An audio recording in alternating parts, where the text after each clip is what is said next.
आज हमने बनाई बिना लहसुन प्याज के मूंगफली आलू की सब्जी। चला बनावल जाए।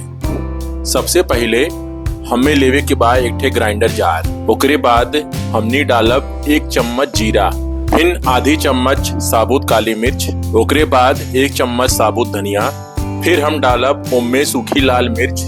लाल मिर्चा की क्वांटिटी आप अपने हिसाब से कम ज्यादा कर सके ने। अब इनमें जाए कच्ची मूंगफली 4 चम्मच, फिर डालब हमनी 2 चम्मच बेसन। अब सब मसालन के एक साथ पीस लेवे के बाद और ओकर पाउडर तैयार कर लेवे के बाद ई देखा हमार मूंगफली के मसाला तैयार हो गइल बा।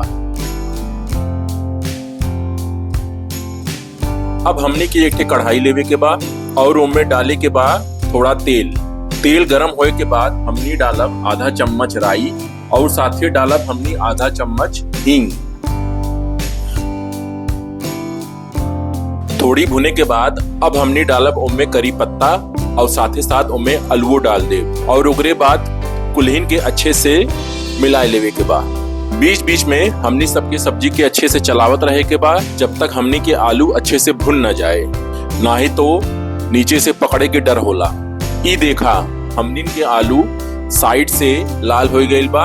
अब हमने के डाले के बाद इनमें साइड से काटल मिर्चा अपने हिसाब से आप कम ज्यादा कर सके ने, जैसन आपके तीखा पसंद होए।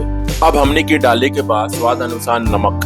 गैस के फ्लेम लो कर लिया और हमें साथ ही में डाले के बाद कश्मीरी लाल मिर्च पाउडर और हल्दी।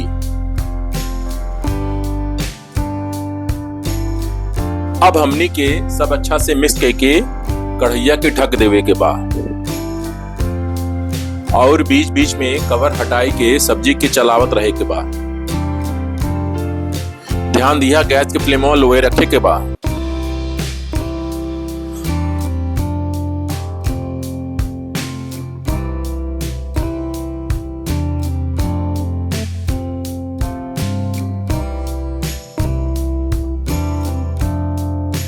अब हमने के जोन मूंगफली के साथ मसाला पीसल गयल रहा वो के कुल कढ़ाई में डाल देवे के बाद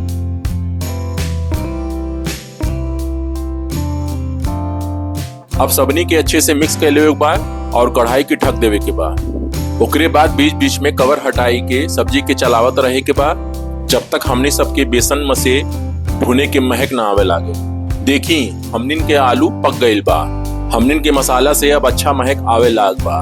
अब हमने के में खूब सारा बारीक कटल हरा धनिया डाले के बाद और साथ में 1 नींबू के रस अच्छा से निचोड़ के डाल देवे के बाद ओकरे बाद गैस बंद कर देवे के बाद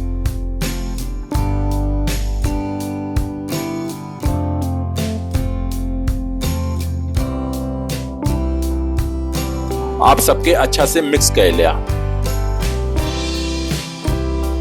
ई देखा बाऊ हमने के मूंगफली आलू की सब्जी बनके तैयार बा, वो बिना लहसुन प्याज वाला। आप ये रेसिपी के अपने घर में बनाया और नवरात्रि में अपने परिवार के सर्व किया।